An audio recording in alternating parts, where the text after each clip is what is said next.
이 세상에 사는 사람들 가운데에 유혹을 받지 않는 사람, 유혹으로부터 자유로운 사람은 한 사람도 없을 것입니다. 제가 한국에 있는 동안 리더는 무엇으로 사는가라는 책을 쓰신 고든 맥도널드 목사님 쓰신 책을 한번 제가 더 읽어보았습니다. 그 책에 다음과 같은 에피소드가 하나 기록되어 있습니다. 젊은 목사님들을 멘토링 해주는 아침 식사 자리에 나이가 78세가 되시는 한 백발의 목사님이 최근에 말씀을 전하러 가는 길 가운데에 미국 보스턴의 퇴폐 향락거리로 아주 유명한 한 지역을 지나가야 한다는 것을 아시고 한쪽 길에 차를 세우시고 기도하셨다라는 것입니다. 하나님, 제가 유혹받지 않고 이곳을 잘 지나갈 수 있도록 도와주세요. 이 목사님이 자기의 경험담을 이야기하자 그곳에 모여있던 젊은 목사님들이 마구 웃으면서 목사님 지금 나이가 몇 살인데 그 연세의 목사님께서 그런 기도를 하세요? 그 자리에 모여있는 많은 분들이 장난치듯 웃으며 이야기를 하자 그 나이가 많은 목사님께서 그분들을 바라보시며 이렇게 말씀하셨다는 것입니다. 목사님들, 제 나이 70이 넘었다고 제 몸에 더 이상 피가 흐르지 않는 것은 아니지요. 나이가 70이 넘었다고, 나이가 어리다고 성적인 유혹에서 자유로운 것은 아닙니다. 우리 모두 유혹 앞에 흔들립니다. 저에겐 유혹이 없겠습니까? 우리 장로님들, 우리 권사님들, 우리 집사님들에겐 유혹이 없겠습니까? 우리가 가장 먼저 기억해야 할 것은 유혹받는 그 자체는 죄가 아니라는 것입니다.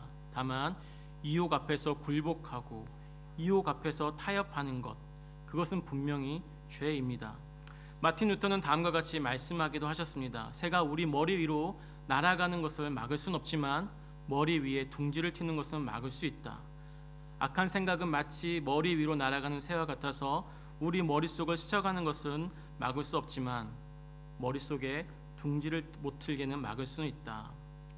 우리의 첫 아담은 에덴 동산에서 사단의 유혹 앞에 무너지고 말았습니다. 다른 모든 동산 나무 실과는 먹되 동산 중앙에 있는 선악과는 먹지 말라, 먹으면 정령 죽으리라는 하나님의 명령과 경고에도 불구하고 아담과 이브는 사단의 유혹 앞에서 무너지고 말았습니다. 선악을 알게 하는 나무 열매를 먹으면 반드시 죽을 거라는 하나님의 경고에도 불구하고 사단은 죽지 않을 거야, 오히려 그 열매를 먹으면 너희가 하나님처럼 될 거야 라고 유혹합니다. 사단의 유혹의 말을 듣고 보니 그 선악을 알게 하는 나무 열매가 너무 달라 보이기 시작합니다. 창세기 3장 6절의 말씀입니다. 여자가 보니 그 나무의 열매는 먹음직스러웠으며 보기에도 아름다웠습니다. 게다가 그 열매는 사람을 지혜롭게 해줄 것처럼 보였습니다. 그래서 여자는 그 열매를 따서 먹고 그 열매를 옆에 있는 자기 남편에게도 주었으며 남자도 그것을 먹었습니다. 동상 중앙에 있던 선악과, 매일 지나가며 보았던 나무 열매, 아무런 유혹이 되지 않았던 나무 열매였는데 먹으면 하나님처럼 될 거야, 즉 너희가 하나님이 될 수 있어라는 사단의 유혹의 말을 듣고 보니 그 열매가 달라 보이기 시작했다는 것입니다. 먹음직스럽기도 하고 보기에도 아름답고 사람을 지혜롭게 해줄 것처럼 보이기도 한 것입니다. 우리가 잘 아는 것처럼 아담과 이브의 범죄함으로 인해 죄가 세상에 들어오게 되었습니다. 한때 모든 것이 완벽했고 풍요로웠던 에덴 동산이, 천지의 질서가, 하나님과 인간의 아름다웠던 하모니의 관계가 죄로 인해 모두 파괴되고 만 것입니다. 하지만 하나님께서 이 모든 것을 회복시키시고 죄로 인해 죽을 수밖에 없는 우리 인간을 구원하시기 위하여 두 번째 아담을 보내시는데 바로 예수 그리스도 우리의 메시아입니다. 로마서 5장에서 첫 아담과 두 번째 아담 예수 그리스도를 다음과 같이 비교하며 설명합니다.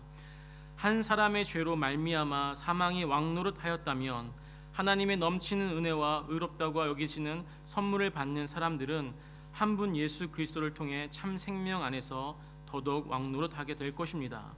그러므로 한 사람의 범죄 때문에 모든 사람이 죄인이 되었지만 한 사람의 의로운 행동 때문에 모든 사람에게 생명을 낳게 하는 의로움이 발생했습니다.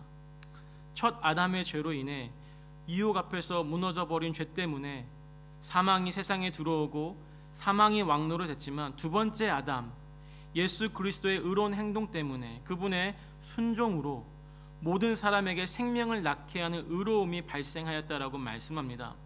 그래서 우리가 예수 그리스도 안에 있을 때에 우리는 예수 그리스도 안에 있는 의로움, 칭의를 받고 예수 그리스도 안에 있는 생명으로 말미암아 구원받을 수 있는 것입니다.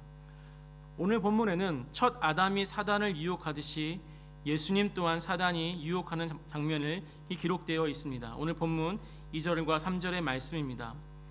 그리고 40일 동안 마귀에게 시험을 받으셨습니다. 그동안에 아무것도 드시지 않아 그 기간이 끝났을 때에 배가 매우 고프셨습니다.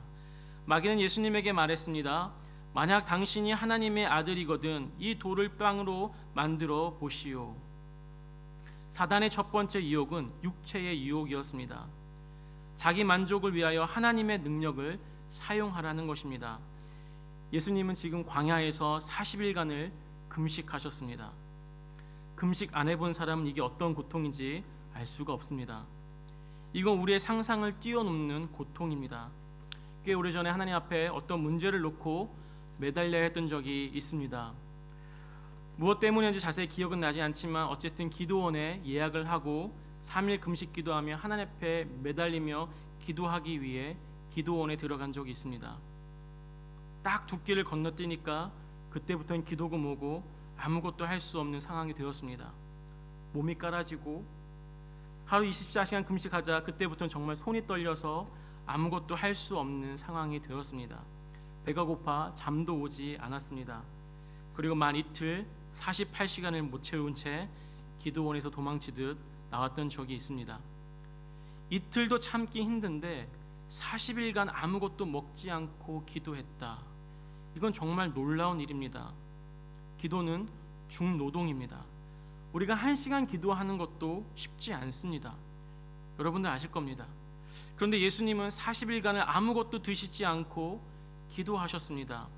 인간의 몸으로 오신 예수님, 우리와 똑같은 육체를 가진 예수님, 성경은 예수님께서 배가 매우 고프셨다라고 기록하고 있습니다. 그때 사단이 유혹합니다.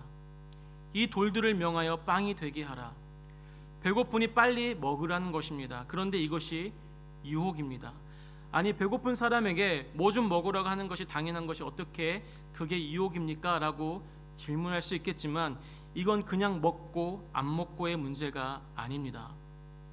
하나님께서 하나님의 때에 하나님의 방법으로 하나님의 백성들을 먹이시고 공급하시는데 사단은 너 지금 배고프니까 그딴 거 기다리지 말고 네가 네 힘으로 먹으라는 것입니다. 하나님 의지하지 말고 네 자신을 의지하라는 것입니다. 이 유혹 앞에 지금도 많은 사람들이 넘어집니다. 하나님의 공급하심을 믿지 못합니다. 하나님의 때를 믿지 못합니다. 이집트 홍해를 건너 출애굽한 이스라엘 백성들을 하나님께서 40년 동안 무엇으로 먹이셨습니까? 만나입니다. 출애굽기 16장 31절에 만나에 대해서 다음과 같이 설명합니다. 이스라엘 백성의 그 음식을 만나라고 불렀습니다. 만나는 작고 하얀 고수나무 씨처럼 보였습니다. 만나의 맛은 꿀로 만든 과자와 같았습니다. 하나님은 이 꿀맛 나는 과자 같은 음식 만나를 40년간 이스라엘 백성들을 위해서 매일 아침마다 공급하셨습니다. 그런데 여기에 한 가지 규칙이 있었습니다. 먹을 만큼만 만나를 가져가야 하는데 그 다음 날까지 만나를 남겨두면 안 되는 것이었습니다. 그런데 사람들이 어떻게 했나요? 좋으신 하나님께서 내일도 우리에게 만나를 공급하실 거야. 신뢰하여서 먹을 것만 가지고 갔습니까? 20절 말씀입니다. 하지만 어떤 사람들은 모세의 말을 듣지 않았습니다. 그 사람들은 다음날 아침에 먹을 것을 따로 남겨두었습니다. 그러나 그것은 벌레가 먹어서 썩기 시작했습니다. 모세는 그 사람들에게 화를 냈습니다. 성경이 지금 뭐라고 말씀하고 있습니까? 사람들이 하나님이 내일도 새롭게 공급하실 거야. 이것을 믿지 못했다. 그래서 만약을 대비해서 하나님께서 공급하지 않으시면 어떡하나 이 만약을 대비해 쌓아두었다. 그러나 그 쌓아둔 것이 썩고 말았다라고 말씀합니다.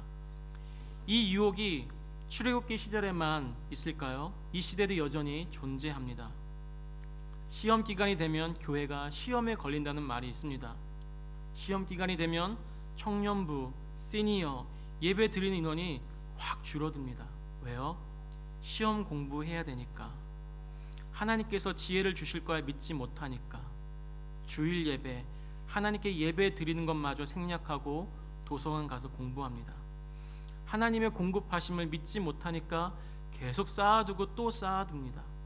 베풀고 섬기고 나누어 주기보다 자기 주머니를 먼저 챙깁니다. 하나님께 드려야 할 헌금마저 드리지 못합니다. 통장 안에 모이는 돈에서 삶의 안정을 추구합니다. 최근에 한국에서는 역사상 최고로 많은 현금이 예치되어 있다고 발표된 기사를 본 적이 있습니다. 경기가 좋지 않으니까, 미래가 불안하니까 쌓고 또 쌓아두는 것입니다. 이런 어리석은 인간의 모습을 한 비유를 통해 깨닫게 하십니다. 누가복음 12장 17절에서 20절 말씀입니다. 그 부자는 속으로 생각했다. 내 곡식을 저장해 둘 곳이 없으니 어떻게 할까? 그는 말했다. 이렇게 해야겠다. 내 곡간을 헐고 더 큰 곡간을 세워 거기에 내 모든 곡식과 물건을 저장하겠다. 그리고 자기 자신에게 말할 것이다. 인생아, 여러 해 동안 쓰기에 넉넉한 많은 재산을 가졌으니 편히 쉬고 먹고 마시며 인생을 즐겨라. 그러나 하나님께서 그 사람에게 말했다. 어리석은 사람아, 오늘 밤 네 영혼을 가져갈 것이다. 그러면 네가 준비한 것을 누가 가져가겠느냐? 쌓고 또 쌓기만 하는 인간에 대해서 주님이 말씀합니다. 오늘 밤 네 영혼을 거두어가면 네가 쌓아둔 것이 무슨 소용이 있겠느냐? 육체의 필요를 채우는 것은 죄가 아닙니다. 우리에겐 욕구라는 것이 있습니다. 졸리면 자야 하는 수면욕이 있고, 배가 고프면 음식을 먹고 싶은 식욕이 있고, 사랑하는 사람과 육체의 만족을 누리고 싶은 성욕이 있습니다. 이게 죄입니까? 아닙니다. 하지만 절제되지 않은 욕심은 죄가 됩니다. 잠자는 것을 잘 절제하지 않으면 게으름과 나태함의 죄에 빠지게 됩니다. 먹는 것을 절제하지 않으면 식탐에 빠지게 됩니다. 부부 안에서만 누려야 할 성이 절제되지 않을 때에 음란함과 난잡함으로 나타나게 됩니다. 왜 동거를 하고 결혼 전에 성관계를 가진 일들이 생깁니까? 하나님께서 나에게 하나님 때에 하나님의 방법으로 사랑하는 배우자를 보내주신다는 믿음이 없고, 또 그때를 기다리지 못하기 때문입니다.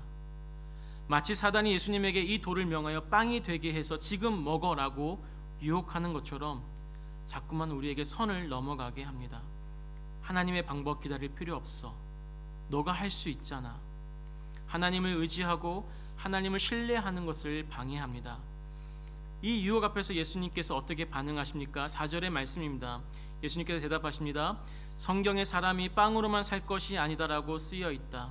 이 동일한 말씀이 마태복음 4장 4절에 좀 더 구체적으로 다음과 같이 기록되어 있습니다. 성경에 사람이 빵으로만 살 것이 아니라 하나님의 입에서 나오는 모든 말씀으로 살 것이다라고 기록되어 있다.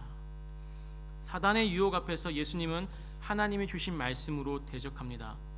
예수님이 하신 이 말씀은 신명기 8장 3절의 말씀을 그대로 인용한 것입니다. 신명기 8장 3절의 말씀입니다. 여호와께서 여러분을 낮추시고 굶기셨다가 만나를 먹여주셨소.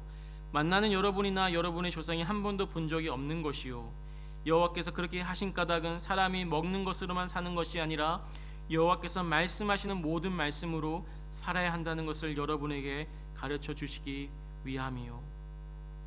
육체적으로 많이 피곤하고 배가 몹시 고픈 상황의 예수님이셨지만 예수님은 분명히 기억하고 계셨습니다. 사람이 사는 것은 육체의 양식으로만 사는 것이 아니라 우린 영적인 존재이기 때문에 영의 양식, 하나님의 말씀이 필요하다는 것을 말씀하십니다. 즉 사단의 유혹 앞에서 말씀으로 대적하는 예수님의 모습을 발견하게 됩니다. 시편 기자는 다음과 같이 자기 신앙을 고백합니다. 시편 119편 11절의 말씀입니다. 내가 주의 말씀을 내 마음속에 두었습니다. 내가 주께 죄를 짓지 않기 위해서입니다. I have hidden your word in my heart that I might not sin against you. 하나님 앞에서 범죄하지 않기 위해 내 심장에 하나님의 말씀을 숨겨 두었다라고 고백합니다. 우리는 하나님의 말씀으로 유혹을 이길 수 있습니다. 다시 말씀드리면 우리 인간은 하나님의 말씀을 떠나 살 수는 없는 것입니다. 우리는 동물과 다릅니다. 개, 돼지와 달리 사람은 영적인 존재입니다. 그래서 하나님의 말씀이 공급될 때에 우리의 영이 회복됩니다. 우리 자녀들이 3박 4일 수련을 하고 나면 아이들이 달라집니다. 입의 분위기가 달라집니다. 이유가 무엇입니까? 3박 4일 기간 동안 마치 중환자실처럼 계속해서 하나님의 말씀과 찬양이 공급되기 때문입니다. 그래서 아이들의 영혼이 회복되는 것입니다. 문제는 수련회와 코스타가 끝나고 나면 더 이상 말씀 공급이 중단되고 만다는 것입니다. 일주일에 한 번 듣는 설교에도 집중하지 않고 스스로 말씀 묵상을 하지 않으니 영이 강건할 수 없는 것입니다. 사랑하는 우리 성도님들, 사단의 유혹 앞에서 무너지지 않고 승리하고 싶으십니까? 유혹 앞에서 무너지고 또 무너지고, 그래서 깊은 죄책감에 시달려 괴로워하는 것 말고 승리하는 그리스도인으로 살고 싶으십니까? 그렇다면 말씀 묵상하셔야 합니다. 다른 방법이 없습니다. 하나님의 말씀에 능력이 있습니다. 하나님의 말씀에 생명이 있습니다. 우리 모두가 회복되고 다시 한번 우리 교회가 영적으로 부흥을 경험하려면 우리 모두가 다 말씀 앞에 나와야 합니다. 말씀 앞에서 자기 연약함을 깨닫고 말씀으로 힘을 얻어 말씀의 힘으로 사단과 대적하여 싸워 이기는 경험이 우리에게 필요합니다. 육체의 유혹 앞에서 예수님께서 흔들리지 않자 사단은 좀 더 달콤한 두 번째 유혹을 제안합니다. 예수님을 향한 사단의 두 번째 유혹은 고난 없는 영광의 삶을 약속하는 것이었습니다. 오늘 본문 5절 6절의 말씀입니다. 마귀는 예수님을 데리고 세계의 모든 나라들을 보여주었습니다. 마귀가 말했습니다. 내가 이 모든 권세와 영광을 주겠소. 이것은 모두 내게 넘어온 것이니 내가 원하는 사람에게 줄 수 있어.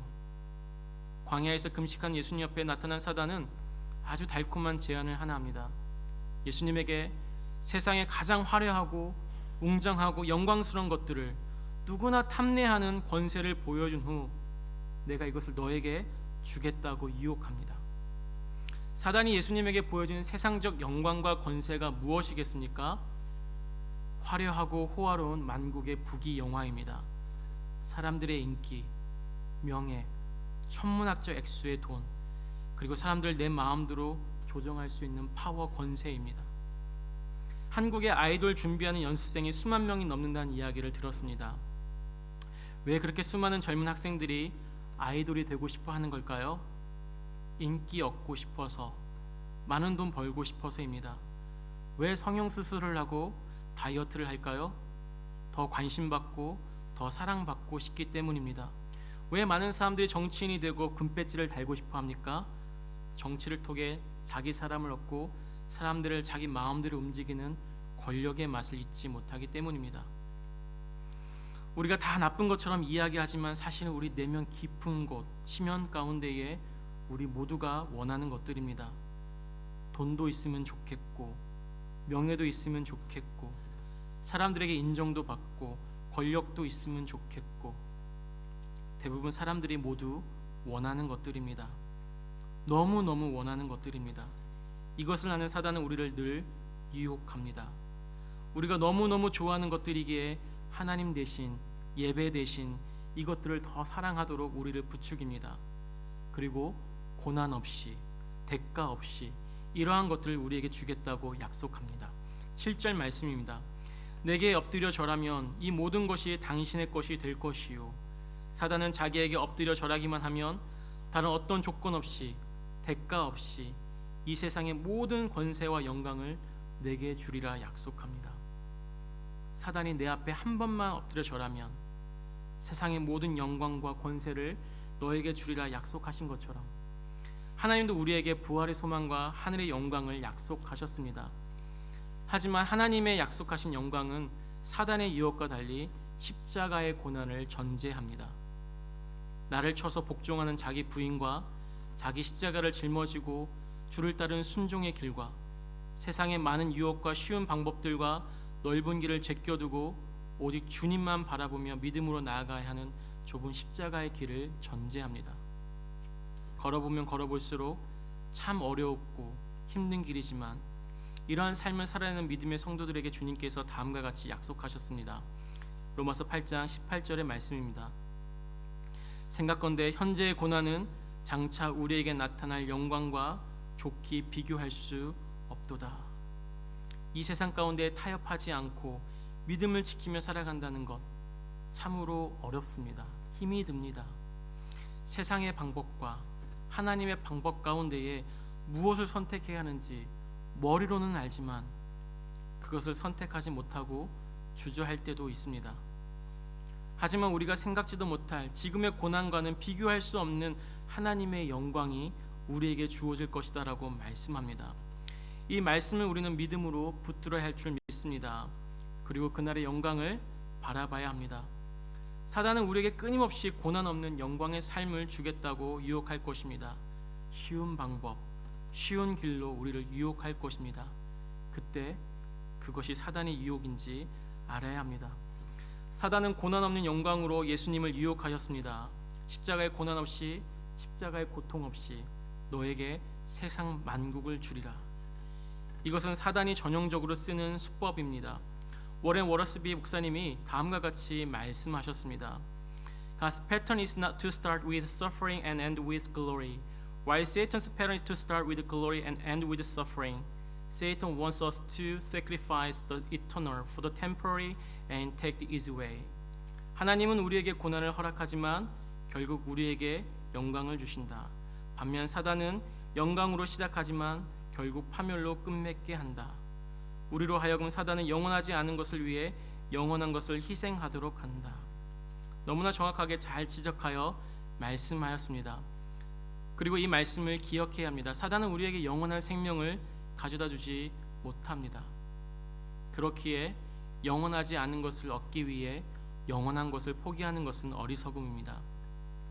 작년에 심장수술 이후에 생각지도 못했던 큰 부작용이 찾아와 응급실에 실려가야 한 적이 있습니다. 가만히 누워만 있는데도 심장 박동수가 150, 160으로 심장이 터질 듯이 뛰었고 120 혈압이 40 이하로 떨어지면서 두 번의 쇼크가 와서 심폐소생술실로 실려가야 하는 다급한 상황을 맞이했던 저녁이 있습니다. 죽음을 가까이 경험하고 난 후 제 자신에게 한 가지 질문이 생겼습니다. 내 인생 가운데에 무엇을 하지 않으면 가장 후회가 될까? 내 인생의 버킷리스트에 무엇을 채워야 할까? 여러 나라를 여행하지 못한 것, 하와이를 가지 못한 것이 후회가 될까? 맛집을 다니지 못한 것, 많은 돈을 쌓아두지 못한 것, 이런 것들은 마지막 순간에 전혀 후회가 되지 않을 것 같았습니다. 다만 하나님 나라를 위해 충성을 다하지 못한 것, 하나님을 제대로 더 많이 예배하지 못한 것이 마지막 죽음의 순간 가운데에 가장 큰 후회로 다가올 것만 같았습니다. 사단은 우리에게 눈앞에 보이는 세상의 화려한 영광과 권세를 유혹하지만 주님 안에 있는 저희는 깨달아야 합니다. 그 모든 것이 헛되고 헛되다는 것을, 그리고 주님만을 예배하는 것이 우리의 힘이요 우리의 기쁨이라는 사실을 깨달을 때 우리는 이 사단의 두 번째 유혹 앞에서도 흔들리지 않으리라 믿습니다. 사단의 두 번째 유혹 앞에서 예수님은 다음과 같이 말씀하십니다. 8절 말씀입니다. 예수님께서 대답하셨습니다. 성경에 주 너의 하나님을 예배하고 오직 그분만을 섬겨라 라고 써여 있다. 주님의 말씀처럼 오직 하나님만을 예배하고 섬기는 것이 우리의 소명이요 우리의 삶의 이유가 되길 주님의 이름으로 축복합니다. 이제 사단은 마지막 시험이 남아 있습니다. 오늘 본문 9절에서 11절의 말씀입니다. 마귀는 예수님을 예루살렘으로 데리고 가서 성전 꼭대기에 세우고 말했습니다. 만일 당신이 하나님의 아들이거든 여기서 뛰어내리시오. 성경에 이렇게 쓰여 있소. 그가 너를 위하여 천사에게 명령하여 너를 지킬 것이다. 그들의 손으로 너를 붙들어 네 발이 바위 위에 부딪히지 않게 할 것이다. 사단의 마지막 유혹은 예수님으로 하여금 하나님을 시험하도록 만드는 것이었습니다. 하나님을 시험한다는 것이 무엇입니까? 하나님을 시험하는 것이 왜 악한 것입니까? 하나님을 시험한다는 것은 하나님의 말씀을 의심하는 것입니다. 사단은 예수님에게 정말 하나님이 보호해 주실까라는 의심을 가지게 하여 하나님의 능력을 신뢰하지 못하게 하며 하나님을 시험해 보도록 부추기고 있는 것입니다. 하나님을 시험하는 자들의 잘못된 예가 구약 성경에 기록되어 있습니다. 출애굽기 17장 1절에서 3절까지 말씀입니다. 이스라엘 모든 무리가 신 광야를 떠나 여호와께서 명령하신 대로 이곳저곳으로 옮겨 다녔습니다. 그들은 르비딤 짐을 쳤지만 거기에는 마실 물이 없었습니다. 그들은 모세에게 대들며 우리에게 마실 물을 주시오라고 말했습니다. 하지만 모세가 그들에게 말했습니다. 왜 나에게 대드시오? 왜 여호와를 시험하시오? 하지만 백성들은 목이 몹시 말랐습니다. 그래서 그들은 모세에게 불평을 늘어놓았습니다. 왜 우리를 이집트에서 데려왔소? 우리와 우리의 자식들이 우리의 가축들을 목말라 죽게 하려고 데려왔소?